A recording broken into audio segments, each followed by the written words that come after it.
Here are 17 things I wish I knew before I visited China. I've just arrived back from traveling China for a month, and I've combined a list of all the must-knows and surprises that I faced whilst traveling through this secretive country.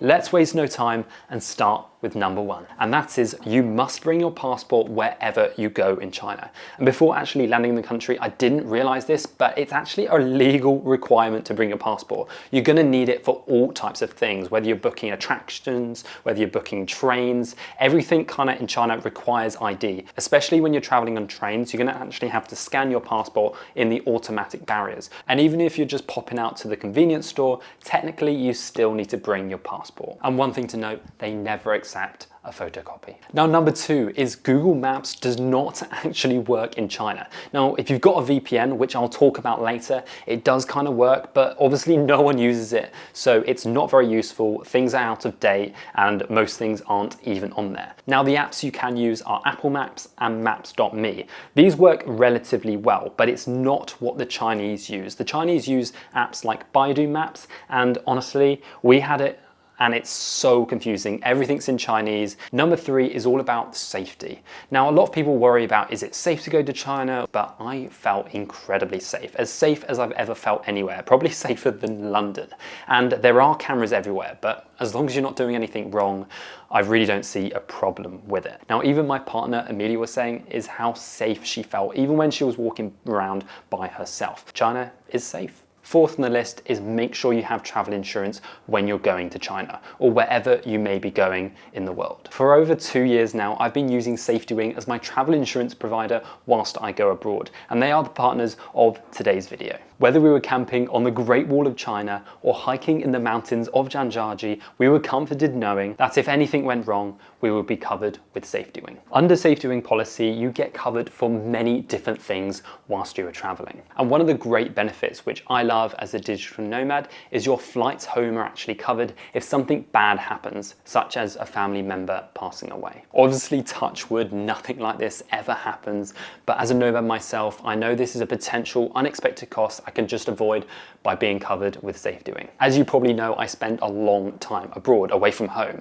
and every 2 or 3 times a year, I love to go home and see my family, see my friends, and just catch up. And with SafetyWing, you're actually covered for trips home whilst you're in your home country for up to 30 days or 15 days as a US citizen for every 90 days which you travel abroad. And obviously, SafetyWing covers you for medical expenses such as getting sick or injured, and that's why I highly recommend clicking the top link in the description to get yourself covered on your next trip.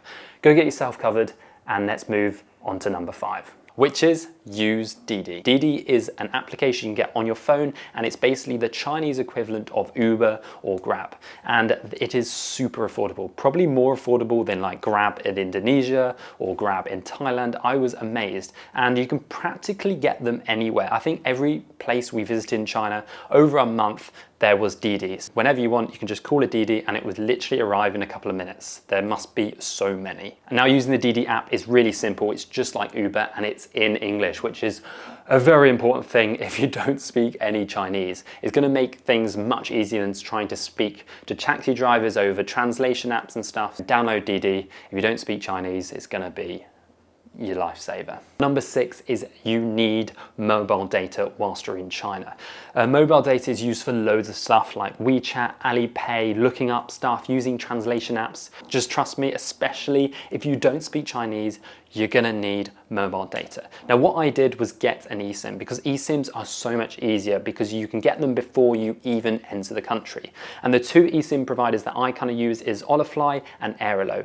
Olafly is more like an unlimited data plans, and you can kind of choose how long you're in the country and just get unlimited data. I'll leave both of those in the description if you want to get one of those before you travel to China. Now, the other benefit to using an eSIM, which I didn't even realize before setting foot in China, is that an eSIM kind of works as a VPN. Because it's based in like Hong Kong or Singapore or just another country outside of China, you can kind of still access Google, Instagram, Facebook, all that kind of stuff, as long as you're not on like a Wi-Fi, a local Wi-Fi network, logged into your hostel Wi-Fi. that's not going to work as a VPN. You're going to need another VPN, which I'll explain later on. Number 7, getting around China was one of the best and easiest things and fastest things that I've ever done. Now, if you didn't realize, China is actually, I think, bigger land area than the United States. So it's a massive country. And the great thing about China is they have the high-speed, super fast trains. And this means getting around the whole country is super fast, super easy, and fairly affordable compared to flights. The great thing about using the trains rather than flights is you can just turn up 30 minutes beforehand, jump on a high-speed train, and you'll be supersonic sped to your next destination. All the trains seem very modern. Like, we were really impressed with the trains, even like more modern than the ones in Japan because they've been built more recently. And the network connecting all the high-speed trains around China is actually the largest in the world by a country mile. So wherever you want to go, you've probably got a high-speed train going there. We booked all our high-speed trains on trip.com, and I'll leave a link to that in the description. I know there's a lot of links, but trust me, you're going to need these links all in the description, which I'll lay out because it's just going to help you book and plan your trip to China. Now, number 8. When to go on your trip to China. Now, there's definitely some times which I would advise to go, and other times maybe I would avoid traveling China. For example, on bank holidays and Chinese holidays, it is going to be super busy traveling. We were in Shanghai last year during the summer holidays, and I've never seen so many people in my life. It was just packed. It was packed. Chinese New Year is going to be super busy. Maybe just avoid it or just go for the experience. So July and August is not really a great time to go as everyone's on their summer holidays. Now, a great time to travel China where the crowds aren't too big, it's not too hot, it's not too cold, is May to June and September and October. These are like the shoulder months and kind of the real sweet spots of when you should visit China. We kind of went in June and it started to get busier towards the end, and honestly it got a little bit hot. So May would probably be your sweet spot, maybe October if you're going in the fall. Now, number 9, China is a very different culture. It's very different from lots of other places you'll travel, maybe a little bit similar to Vietnam and the Far East, but it is different. Things like queue jumping was a big thing. We were a little bit shocked at times. People would just cut in front of you and wouldn't even realize you're there. The other things is like spitting in public is a very common thing. We were very shocked walking through cities. People are spitting everywhere. I think it's just something to do with the Chinese medicine and clearing your throat or whatever, but it was a little bit of a shock, and it's just like, okay, wasn't expecting that, but that's how they do it in China. Number 10, let's talk about visas, because visas are a big thing which puts off a lot of people from traveling to China. But recently, China have just released these countries right here, a 15-day visa-free travel to mainland China. So this means if you're from these countries, you get 15 days where you don't have to do any paperwork whatsoever. However, if you're not from one of these countries and you're from the UK or the US, then there is a lot of paperwork. These are the 2 wadges of paper which we need for our Chinese visa, and you have to go to a Chinese visa center. We went to the one in London, and there's actually 4 different centers over the UK. So luckily you don't just have to travel to the capital city. We applied for a 30-day tourist visa, and they actually came back and gave us a 2-year multi-entry visa for up to 90 days. So maybe they're just being really lenient with visas at the moment, but just go for the 30-day visa and see what you get. Yes, the visa process is long and tiring, and you have to book all your hotels in advance, book your return ticket, but trust me, it's gonna be worth it. Your trip to China will be incredible. Now pause there for one moment. We are just over the halfway mark, and if this video has provided you any value at all, if you've learned anything, then please go down and hit the subscribe button. It helps us to keep on traveling, giving you this vital information to help you travel China or other countries in the world. So please go hit it, and let's move on. Now, number 11 is about the subway systems, and the subway systems are in lots of major cities in China, and they're very similar to subway systems in Europe or Singapore or the US or wherever you are from. So it's going to be very simple to use, and the great thing is they are in English. So the signs are in English and the announcements are also in English. So you don't speak Chinese, you're going to be fine.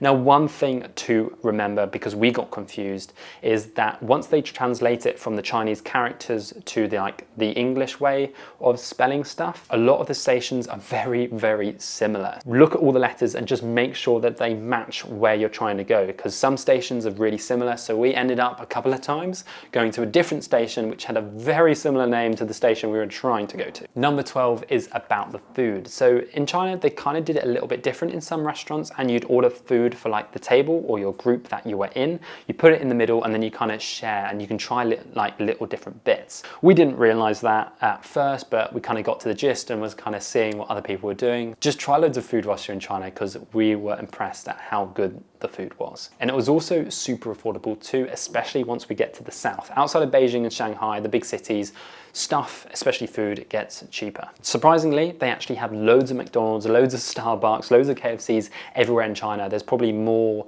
of those chains than I've seen anywhere else in the world. I haven't really been to the US much, so maybe they've got more there, probably. Number 13 is get a good translation app, because you're going to need this all of the time if you don't speak much Chinese or don't speak any Chinese whatsoever, just like us. You're going to be translating all things like screenshots on applications, taking photos of menus, just talking to people to buy a bottle of water. If you don't speak any Chinese, please don't let this put you off traveling China, because it's easy to get around and the Chinese are very nimble and quick to use the translation apps even on their phones to help you out. Number 14, let's talk about VPNs. Now, if you want to access things like Google or Instagram, Facebook, any social media, or even just general websites, that's going to be practically impossible in China because they are banned. However, using a VPN is how you bypass this and you can still access these networks. But the thing you need to remember is you need to get a VPN before you enter China. Otherwise, the likelihood of getting a VPN is going to be very difficult, because obviously VPNs are banned in China as well. I've been using Surfshark for a few years and they're always my go-to VPN partner. However, I've heard things that Astral is like the best VPN to use whilst you're in China. It is a lot more expensive than Surfshark, but if you're just going to China for a month, maybe just get a 1-month pass. I'll leave a link to it in the description. One thing to remember is China are always trying to block these different IP addresses from abroad to stop people accessing Google and all these networks. But what you can do is just change your IP address, change the country, your virtual country which you are located in. For example, change your location from London to New York, and hopefully that will be able to bypass the Great Firewall of China. Now, number 15 is something we didn't actually face, but other people were telling us about this. If you're staying in an apartment or a small hotel or guest house and they're not used to taking international tourists, then you actually have to register with the local police. Normally the hotel or hostel will do this for you, but in some small cases, you're going to have to register it yourself. And I think you just have to go to the police station. But what my recommendation is book international hostels, book international hotels, and you won't have to do this, and it'll just save you a lot of time. Number 16 is how to pay in China, because it's very different from other countries. They don't really use international debit and credit cards, and they actually use QR payments with WeChat and Alipay. These are the two most common ways of paying. I would highly recommend setting up WeChat and Alipay before you set foot in China, because sometimes you have to verify it with your phone number and you might not be able to access the verification code with your number when you're in China. So just get it set up before you start your trip. Once or twice our Alipay and WeChat would not go through, and for some reason it would not work. So we always made sure we had some backup cash. Cash isn't that common, but most places still accept cash. You just have to ask them, can I pay in cash, or just show them cash. Because you're using QR payments, which uses your phone, you're going to need to make sure your phone is always charged. And there's lots of power banks which you can use throughout the cities and lots of different locations, but also just make sure you've got a power bank on you so you can always charge it up so you can pay for stuff. And finally, we are on to the final one, and this is all about booking stuff, booking attractions, booking tickets, booking trains, flights, hotels, all that kind of stuff. Now, the best platform to use whilst you're in China is going to be Trip.com. They are a Chinese-based company, so they have access to all the high-speed trains, and it saves you having to navigate Chinese websites to book things like trains. Also, Trip.com have far more hotels on their website than places like Booking.com. But in all honesty, we use Booking.com quite a bit, and there are still some really good options on there. Now, one of the problems we had was booking stuff on WeChat channels. Now, the problem with this is a lot of the stuff is in Chinese, and if you want to go to the famous things like the Forbidden City, then booking it on WeChat channels can be quite complicated, and your best bet is to ask a Chinese person to help you book it. The other thing is you have to book these things in advance because they do sell out, especially the Forbidden City. Booking stuff on Trip.com can be slightly more expensive than using it in person or using the Chinese websites, but if you only speak English, it's the only real way to book stuff. And that's it, 17 things which I wish I knew before I visited China. If this video provided you any value at all, then go down there and hit the subscribe button. Now, China is a beautiful country. There is so much to see. It is harder to travel than other countries, but you're gonna have an incredible time going with an open mind, and you'll absolutely love it. Now, subscribe to this channel right now, and we'll see you in the next one.